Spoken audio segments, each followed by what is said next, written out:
আসতেছিলাম আর আমার মাকে বলতেছিলাম, মা বাচ্চারা মরে যাচ্ছে মা। এখান থেকে প্রায় সময় অনেক বিমান আসে যায়, অনেক প্রশিক্ষণ বিমান অনেক আসে যায়, কানে অনেক শব্দ হয়। তো কালকে যখন এখানে জিনিসটা আসছিল, এত জোরে সাউন্ড আপনারা জাস্ট কল্পনা করতে পারবেন না, মানুষের কানের পর্দা ফেটে যাচ্ছিল।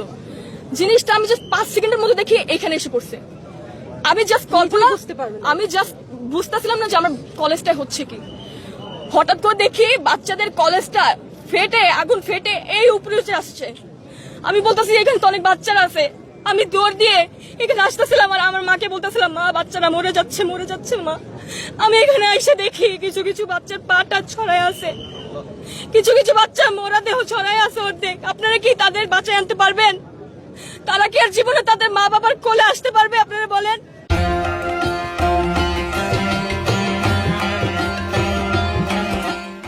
কালকে এখানে আমাদের একটা সময় ছুটি হয়, মনে করেন 12:40 বা 50-এর দিকে এখানে হয়তো এই ধ্বংসটা হয়েছে।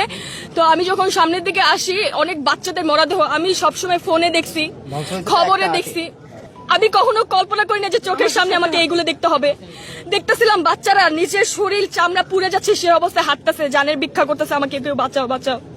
সেই অবস্থায় বাচ্চারা হাঁটতেছে। বুঝেন আপনারা? কেউ বলতে পারবেন? বড়রা যখন মারা যায়, হ্যাঁ ওইটা একটু হলেও কম কষ্ট লাগে, কিন্তু ছোট ছোট যে বাচ্চারা মারা গেছে। কিন্তু আপনারাও জানেন যে বিমান যে ধ্বংস হয়েছে তার ভিতরে কত ধরনের ইঞ্জিন থাকে, কত কেমিক্যাল বা অনেক পুরাতন, প্লাস কত ধরনের ইঞ্জিন বা কত কিছু থাকে, আপনারাও জানেন, তাই না? তো এটা তো স্বাভাবিক কোনো আগুন ছিল না। এটা যে ধ্বংস হয়েছে এখানে পড়ছে, এটা স্বাভাবিক ছিল না। এইটা চারদিকে ছড়ে পড়ছে। সেই মুহূর্তে স্টুডেন্টদের ছুটি ছিল, তারা বাসা যাচ্ছিল। এই যে আমাদের যে রাস্তাটা দেখতে পাচ্ছেন, এখানে স্টুডেন্টরা তারা প্রায় হেঁটে হেঁটে যাচ্ছে। কে বা বুঝতে পারছিল জিনিসটা কি আস্তে আস্তে হয়েছিল? সাথে সাথে 2 মিনিট আগেও যেখানে বাচ্চারা ভাবছিল যে আমি বাসায় যাবো, আম্মুর সাথে দেখা করবো বা আব্বুর সাথে দেখা করবো, বাসায় যাবো, আবার পড়া আছে বা এরকম কিছু, সেই মুহূর্তে 2টা সেকেন্ডও লাগে নাই বাচ্চাদের জানগুলো যেতে। আপনারা কি বলতে পারবেন এই ধরনের এরিয়াতে কেন এগুলো প্রশিক্ষণ দেওয়া হয়? কোন দেশে বসবাস করছি? আমি কালকে কার ব্লেম দিব আমি বুঝতে পারতেছিলাম না। যে ছড়াচ্ছেন এটা 2013 সালের বিমান, আসলে সেটা না, সেটা হচ্ছে 1966 সালের বিমান।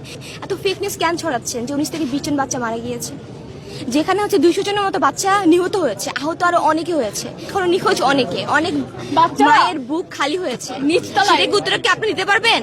যে বলছেন যে আমরা স্বাধীন বাংলাদেশ করেছি, সেই 2024 সালে 5ই আগস্ট আমরা স্বাধীন হয়েছি। আমরা কি এটার জন্য আন্দোলন করেছিলাম যে যেখানে বাচ্চাদের সেফটি? সরকার চেঞ্জ হয়েছিল, এগুলোর জন্য আমরা বলতে পারবেন সরকার কেন চেঞ্জ হয়েছে?